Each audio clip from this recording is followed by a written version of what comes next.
వచ్చే పౌర్ణమికి నువ్వు ఎట్టి పరిస్థితుల్లోనూ ఈ లోకాన్ని విడిచి మన లోకానికి రావలసిందే.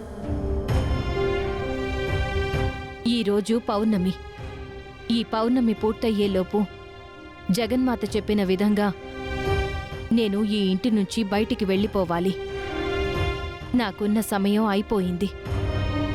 నా భక్తుల దగ్గర ఇంతకు మించి ఉండలేను. ఉండాలి అనిపించినా నాకు ఆ అవకాశం లేదు.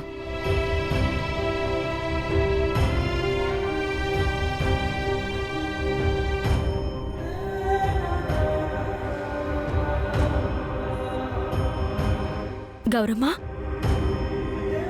బయటెందుకున్నావు? ఏం ఆలోచిస్తున్నావు? లోపలికి రా. నేడు పౌర్ణమి, మంచి రోజు. నేను నా వాళ్ల దగ్గరికి వెళ్ళిపోవాలనుకుంటున్నాను.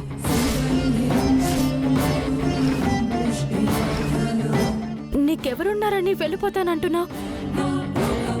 నీ వాళ్ళెవరూ లేరు అనే కదా మా ఇంట్లో ఉంటానన్నావు.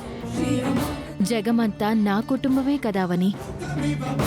నాకంటూ ఎవరూ ఉండకుండా ఎందుకుంటారు?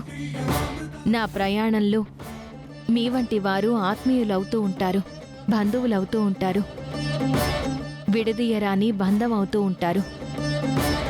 అటువంటప్పుడు నువ్వు మమ్మల్ని వదిలి వెళ్ళకూడదు కదా. వెళ్ళకూడదనే ఉంది, కానీ నాకంటూ ఒక సమయం, ఒక హద్దు ఉంటాయి కదా. ఏమైంది నీకు ఈరోజు? విచిత్రంగా మాట్లాడుతున్నావు. అప్పుడప్పుడు నా మాటలు ఇలాగే ఉంటాయి తల్లి.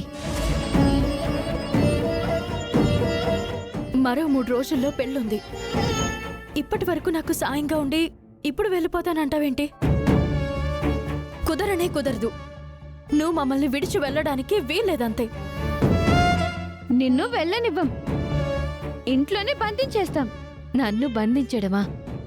అది మీ వల్ల అవుతుందా? ఎందుకు అవ్వదు? రూమ్లో పెట్టి తాళం వేసేస్తాం.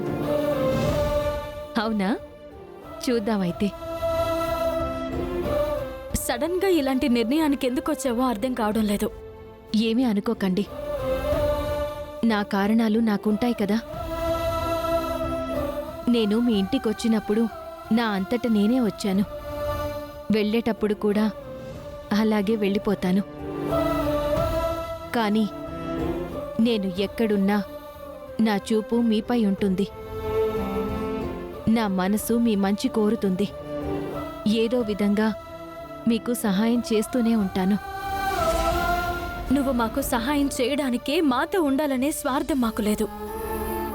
మాలో ఒకరిగా ఉండాలి, మా మనిషిగా ఉండాలి. అదే మేం కోరుకునేది. నువ్వు నిర్ణయాలు తీసుకుంటే కుదరదు. నువ్వెక్కడికి వెళ్ళడానికి వీల్లేదు, అంతే. నిన్ను పంపించాలని మాకు లేదు గౌరమ్మ.